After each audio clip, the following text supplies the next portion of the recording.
Lubrication या स्नेहन।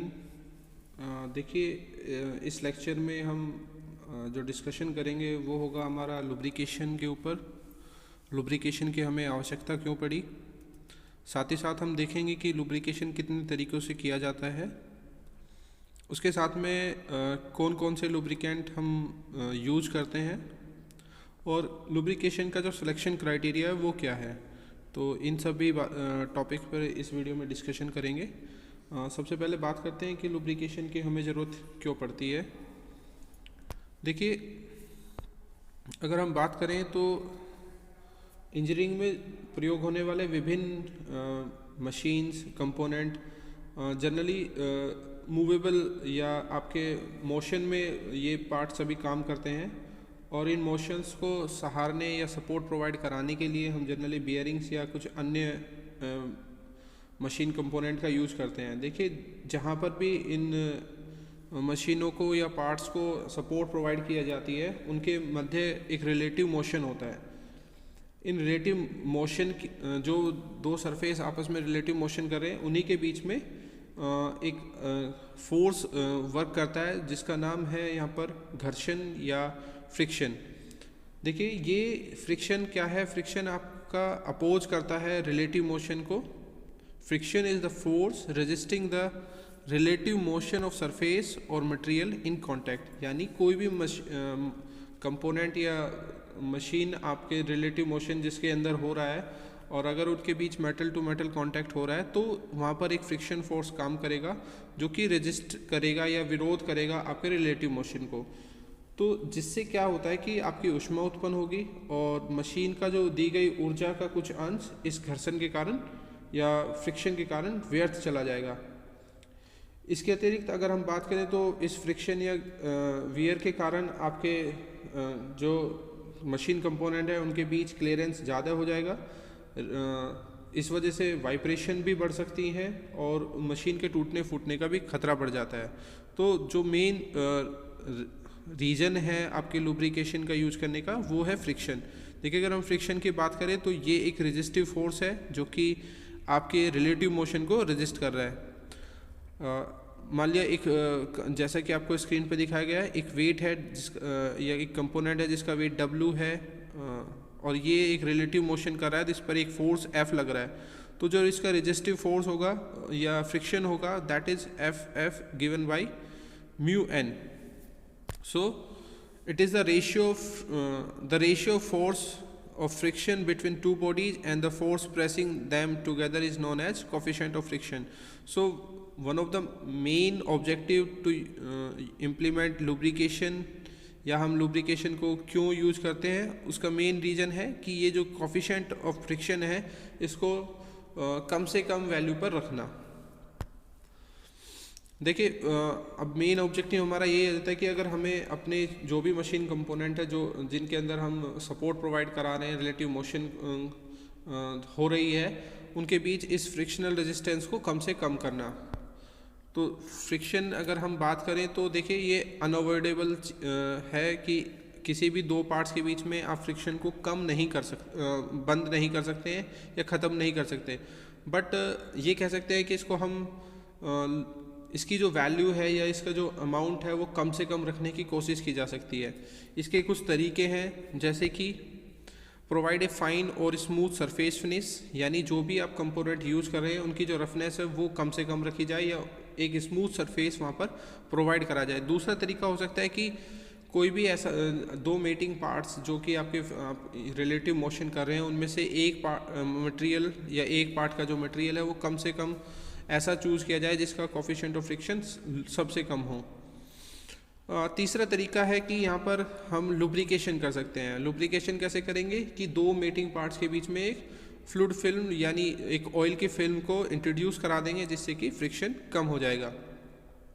चौथा method जो कि हम जनरली यूज़ करते हैं बियरिंग्स वगैरह, दो मेटिंग पार्ट्स के बीच में फ्रिक्शन को कम करने के लिए, साथ ही साथ उसका जो मेन ऑब्जेक्टिव है मोशन या रोटेटिंग मोशन है उसको सपोर्ट प्रोवाइड कराने के लिए हम बियरिंग्स का यूज़ करते हैं। साथ ही साथ बियरिंग आपका फ्रिक्शन को भी कम करता है। तो ये कुछ मेथड्स हैं। हम यहाँ पर तीसरे मेथड के ऊपर डिस्कशन करेंगे विच इज़ लुब्रिकेशन। देखिए, अगर हम लुब्रिकेशन की बात करें तो लुब्रिकेशन इज़ अ प्रोसेस और a technique which employed to reduce wear on surface in close proximity and moving relative to each another। यानी लुब्रिकेशन क्या है? संपर्क सतहों को घर्षण के कारण घिसने से रोकने के लिए सतहों के मध्य क्या है, एक कम घर्षण गुणांक वाले पदार्थ की को हम क्या करते हैं, इंट्रोड्यूस कर देते हैं, जिससे कि क्या है, इनके बीच जो रिलेटिव मोशन हो रहा है वो उसमें जो रेजिस्टिव फोर्स आपका एक्ट कर रहा था वो कम से कम हो जाता है। तो यानी क्या है, एक टेक्निक है जिससे क्या कर रहे हैं, हम एक सरफेस या एक फिल्म इंट्रोड्यूस कर रहे हैं दो मीटिंग पार्ट्स के बीच में। अब देखिए, अगर हम जो मटेरियल हम दो लेयर्स के बीच इंट्रोड्यूस कर रहे हैं कि जिससे कि रेजिस्टिव फोर्स कम से कम हो जाए, उस मटेरियल या उस सब्सटेंस को हम लुब्रिकेंट कहते हैं। अब लुब्रिकेंट आपका सॉलिड हो सकता है जैसे कि ग्रेफाइट, लिक्विड हो सकता है या गैसियस फॉर्म में भी अवेलेबल हो सकता है। अगर हम ऑब्जेक्टिव की बात करें, जो कि हमने डिस्कस कर लिया है कुछ, फिर भी इन ब्रीफ अगर हम ऑब्जेक्टिव की बात करें तो देखिए, सबसे पहला ऑब्जेक्टिव तो हमारा लुब्रिकेशन का जो यूज करने का है, that is to reduce frictional resistance. साथ ही साथ जैसे ही फ्रिक्शनल रेजिस्टेंस आपका कम हो जाता है, वियर टियर भी कम हो जाता है। साथ ही साथ जो बियरिंग सरफेसेज हैं उनको क्रोजन या उनको रस्ट वगैरह से बचाने के लिए भी हम बियरिंग का इस्तेमाल करते हैं। नेक्स्ट ऑब्जेक्टिव जो आता है, क्योंकि जो घर्षण हो रहा है या फ्रिक्शन आपके दो सतह के बीच हो रहा है तो उस वजह से हीट जनरेट हो रही है। अब इस हीट को कैरी अवे करने के लिए या डिस्कार्ड करने के लिए हम फ्रिक्शन का अपने लुब्रिकेशन का इस्तेमाल करते हैं। साथ ही साथ एक और रीज़न है कि हमारा जब मशीन कंपोनेंट आपस में मेटल टू मेटल कांटेक्ट होता है तो नॉइज़ जनरेट होती है। इस नॉइज़ को रिड्यूस करने के लिए भी हम फ्रिक्शन का इस्तेमाल करते हैं। तो ये कुछ हमारे मेन ऑब्जेक्टिव थे जो कि लुब्रिकेशन को फेवर करते हैं। लुब्रिकेशन इन वजह से यूज किया जाता है।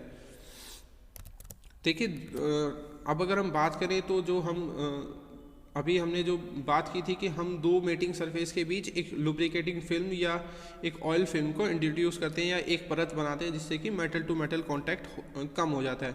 अब ये फिल्म इंट्रोड्यूस करना या कितने अलग अलग तरीके की फिल्म या परत हम इंट्रोड्यूस कर सकते हैं या इस दो मेटिंग पार्ट्स के बीच में बना सकते हैं, उसी के बारे में हम यहाँ डिफरेंट लुब्रिकेटिंग कंडीशन के अंदर बात करेंगे। तो सबसे पहले जो कंडीशन आती है, दैट इज़ ड्राई लुब्रिकेशन।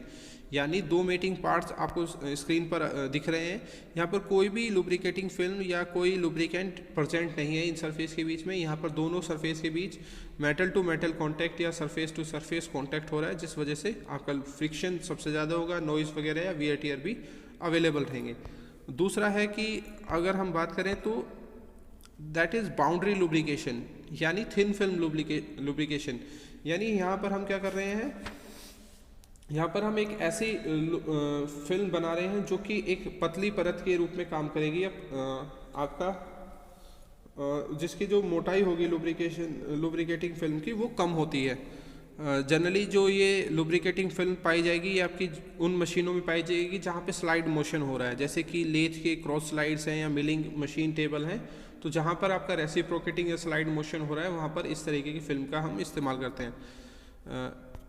तो यहाँ पर हमने क्या किया है, दो मेटिंग पार्ट्स के बीच में एक गैप आ गया है या स्पेस बना देते हैं जिसके अंदर हम यहाँ पर लुब्रिकेशन का इस्तेमाल करते हैं, लुब्रिकेंट का इस्तेमाल करते हैं। देखिए, अगर बाउंड्री लुब्रिकेशन के में बात करें तो जहाँ पर जनरली शॉक या हैवी लोड्स या टेम्परेचर या स्लो स्पीड या क्रिटिकल वेलोसिटी की ज़रूरत होती है, या तो वहाँ पर इस तरीके वहाँ पर लुब्रिकेंट हाइड्रोडायनेमिक तरीके से यहाँ पर नहीं रखा जा सकता, यानी मूवेबल कंडीशन में नहीं रखा जा सकता। तो ऐसे स्लाइडिंग सरफेसेज या रेसिप्रोकेटिंग सरफेस के बीच में हम क्या करते हैं, एक थिन फिल्म लुब्रिकेशन या थिन फिल्म का इस्तेमाल करते हैं जिससे कि दो मेटिंग सरफेस को प्रोटेक्ट किया जाता है। देखिए, इनमें ईपी कैपेबिलिटीज़ होनी चाहिए लुब्रिकेंट के अंदर अगर हम बाउंड्री लुब्रिकेशन का इस्तेमाल कर रहे हैं। जनरली बाउंड्री लुब्रिकेशन के लिए हम सॉलिड एडिटिव्स भी मिक्स करते हैं जिससे कि आपकी लुब्रिकेशन की जो प्रॉपर्टीज़ है वो अनहेंस हो जाती है। जैसे कि कुछ ग्रेफाइट वगैरह हम आपकी ग्रीस के अंदर मिक्स करके, जिससे कि लुब्रिकेशन की जो फिल्म है वो इफ़ेक्टिवली वर्क करती है और लुब्रिकेशन फिल्म की लाइफ भी अच्छी हो जाती है और हीट कैरिंग कैपेसिटी भी ज़्यादा हो जाती है। तो इस तरीके के कुछ एडिटिव भी हम ऐड करते हैं अपने बाउंड्री लुब्रिकेशन के अंदर। तो बाउंड्री लुब्रिकेशन एक पतली परत है जो कि हम यहाँ पर अपने दो परतों के बीच में, दो मेटिंग सरफेस के बीच में इंट्रोड्यूस करते हैं, जैसे अब आपके स्क्रीन पर अवेलेबल है, जैसे कि सॉलिड एडिटिव्स हम ग्रेस के अंदर मिलाते हैं यहाँ पर। नेक्स्ट आता है कि एक और कंडीशन है या एक और स्टेट है जिसके थ्रू हम यहाँ पर लुब्रिकेशन करते हैं।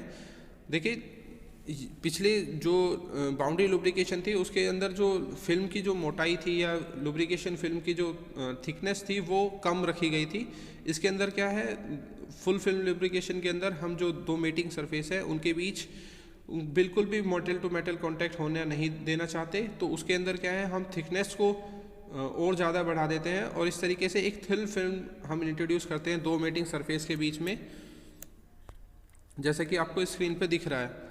तो यहाँ पर हमने क्या किया है, यहाँ पर हमने एक थिक फिल्म इंट्रोड्यूस कर दी है, ऑयल फिल्म इंट्रोड्यूस कर दी है, जिससे कि मेटल टू मेटल कॉन्टैक्ट अब यहाँ पर नेग्लिजिबल है और आपका सरफेस पूरी तरीके से प्रोटेक्टेड है अगेंस्ट फ्रिक्शन। नेक्स्ट इन्हीं दोनों मेथड का एक मिला जुला मेथड है, दैट इज मिक्स्ड लुब्रिकेशन।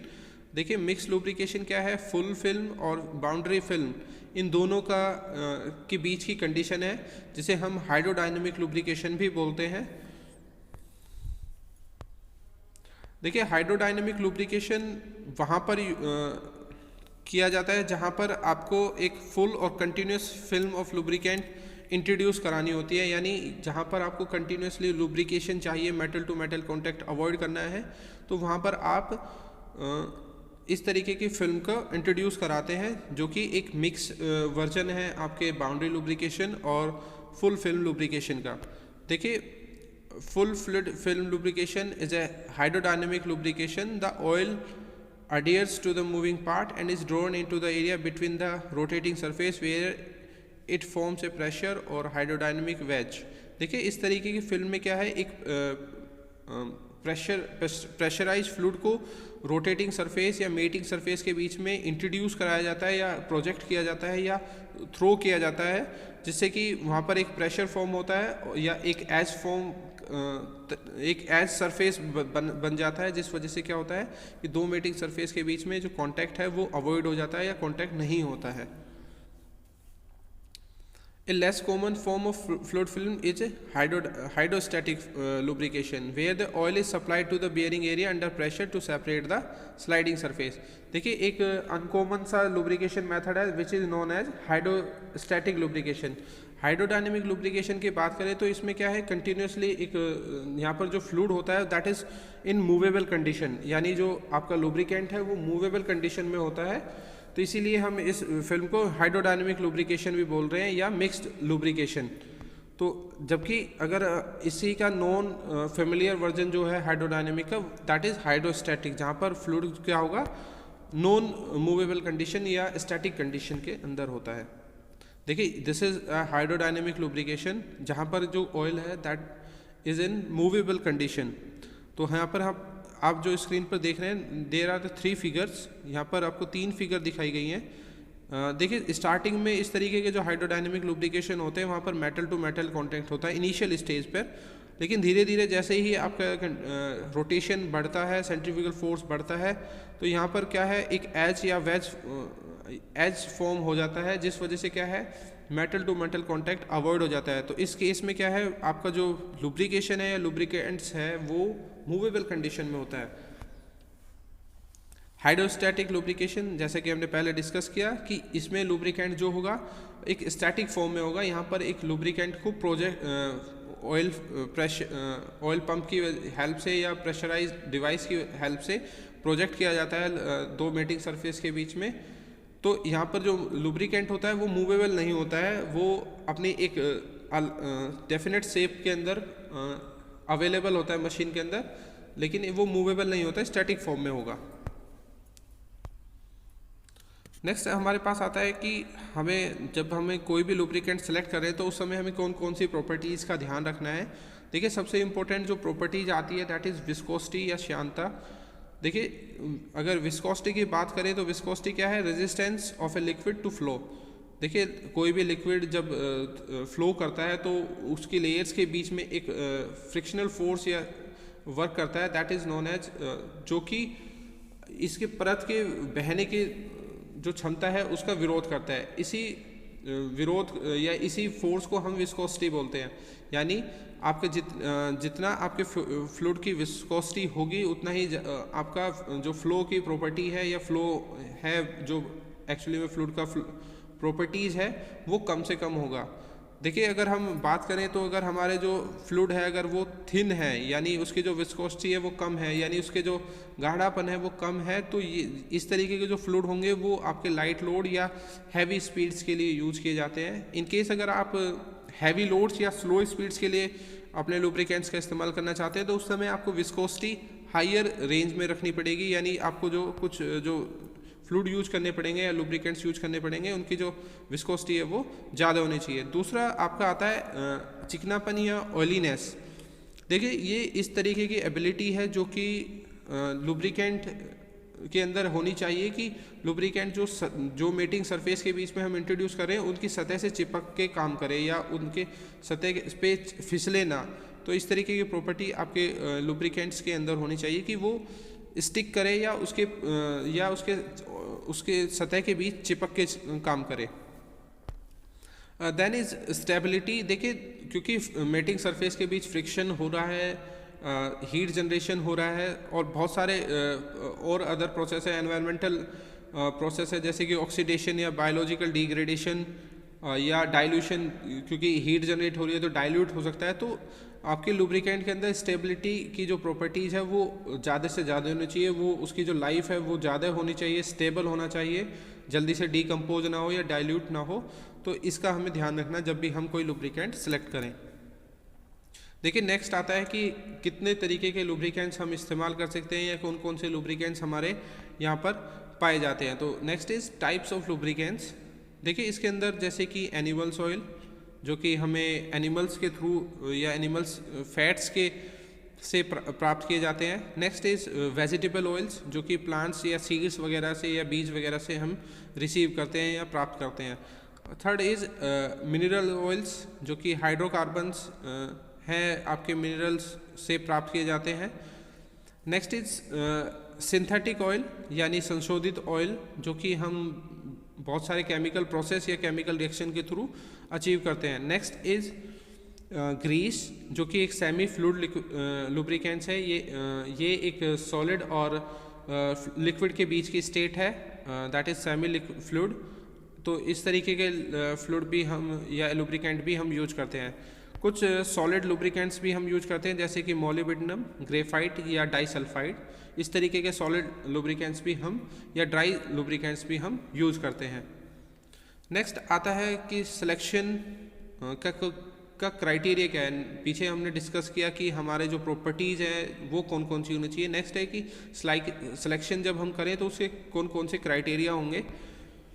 देखिए सिलेक्शन के कुछ क्राइटेरिया जैसे कि पहला हम अगर बात करें तो type of mechanism being lubricated, यानी आप कौन से कंपोनेंट या कौन से मशीन पार्ट्स को लुब्रिकेंट कर रहे हैं जहाँ पर। तो हमें ध्यान रखना होगा कि जो मशीन पार्ट्स आपके यूज हो रहे हैं वो हैवियर स्पीड्स के लिए हो रहे हैं, लोअर स्पीड्स के लिए, हैवी लोड या लोअर लोड, या किस कंडीशन किस एनवायरमेंटल कंडीशन में यूज हो रहे हैं। तो इस तरीके के बातों का ध्यान रखते हुए हम लुब्रिकेंट्स को सिलेक्ट करेंगे। तो सेकंड आ जाता है हमारे पास टाइप ऑफ लुब्रिकेटिंग सिस्टम, यानी हम कौन सी फिल्म या कौन सा मेथड यूज कर रहे हैं लुब्रिकेशन के लिए, ये हमारा सेकंड क्राइटेरिया होगा। तो हमें यह ध्यान रखना है कि हम यहाँ पे थिक फिल्म चाहते हैं या थिन फिल्म चाहते हैं या हम सॉलिड लुब्रिकेशन कर रहे हैं। तो उस समय हमें ये ध्यान रखना है कि हमारा जो टाइप्स ऑफ लुब्रिकेशन सिस्टम है वो कौन सा है। नेक्स्ट इज कि आपके जो फ्रिक्शन की वजह से हीट जनरेट हो रही है वो हमें कितनी हो रही है उसका जो, और हमें कितने रेट पर उसको डिस्कार्ड करना है, उसके बेस पे हम अपने लुब्रिकेंट्स का सिलेक्शन करते हैं। तो हमें ध्यान रखना है कि अमाउंट ऑफ हीट कितना जनरेट हो रही है, साथ ही साथ किस रेट से जनरेट हो रही है, और हमें किस रेट पे इसको डिस्कार्ड करना है जिससे कि लुब्रिकेटिंग फिल्म आपकी एज इट इज़ बनी रहे या वो उसकी जो लाइफ है वो लंबी चले। Next is cost. देखिए cost is another important factor जो कि हमें ध्यान रखना है अपने लुब्रिकेशन के लुब्रिकेंट को सेलेक्ट करते हुए या लुब्रिकेशन करते हुए। नेक्स्ट आपको कुछ लुब्रिकेंट्स दिए गए हैं और इनके जो फीचर्स हैं या किस किस जगह ये यूज होते हैं वो दिखाया गया है इस टेबल के अंदर। साथ ही साथ आपका हीट रिमूवल रेट कितना है, साथ ही साथ मेंटेनेंस कॉस्ट और कुछ रिमार्क्स दिए गए हैं कि कहाँ पर आप इस तरीके के लुब्रिकेंट्स का यूज कर सकते हैं। तो जैसे ऑयल, ग्रीस ऑयल यहाँ पर दिए गए हैं। साथ ही साथ मशीन कंपोनेंट को चेंज किया गया है, जैसे कि पहली कैटेगरी प्लेन बियरिंग्स है, दैन रोलर बियरिंग्स और फिर गियर्स। तो अलग अलग कैटेगरी में यहाँ पे आप इस टेबल की हेल्प से अपने लुब्रिकेंट्स को सिलेक्ट कर सकते हैं और जो भी डिजायर्ड प्रॉपर्टीज़ है इसके अकॉर्डिंग मैच करते हुए लुब्रिकेंट्स आप सेलेक्ट करते हुए लुब्रिकेशन अपने दो मशीन कंपोनेंट का कर सकते हैं। देखिए नेक्स्ट आता है कि आप जो लुब्रिकेशन फिल्म बना रहे हैं या लुब्रिकेशन कर रहे हैं वो किस डिवाइस या किस किस तरीके से किया जा सकता है। तो जैसे कि पहला आपको दिख रहा है दैट इज़ ऑयल कैन, यानी आप एक ऑयल कैन या एक कुप्पी की हेल्प से यहाँ पर लुब्रिकेशन कर सकते हैं।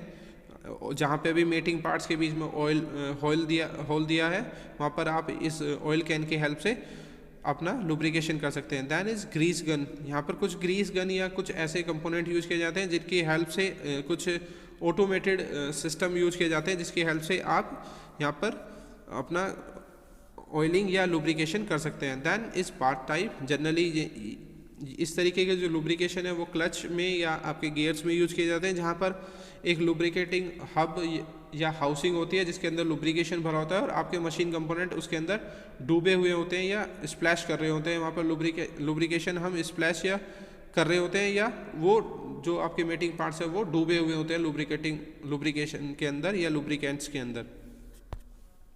नेक्स्ट इज कुछ पैकिंग्स या ग्रीस या हम विक टाइप यानी कुछ झिल्ली टाइप के लुब्रिकेशन की हेल्प से भी हम यहाँ पर लुब्रिकेशन कर सकते हैं। जैसे कि पहला है ग्रीस पैकिंग, यानी हम अपने जो भी मशीन कंपोनेंट है जो या दो मेटिंग पार्ट्स हैं उनके चारों तरफ लुब्रिकेशन ग्रीस की हेल्प से एक फिल्म बना सकते हैं। साथ ही साथ जो दूसरा तरीका है दैट इज़ विक टाइप यानी झिल्ली टाइप। यहाँ पर हम एक ऑयल के अंदर एक झिल्ली या विक को डिबो कर लुब्रिकेशन कर सकते हैं। जैसे ही रिक्वायरमेंट होगी झिल्ली के थ्रू हमारा जो ऑयल है वो मेटिंग पार्ट्स के बीच में प्रोजेक्ट होता रहेगा, स्प्लैश होता रहेगा। तो इस तरीके से हम कुछ तरीके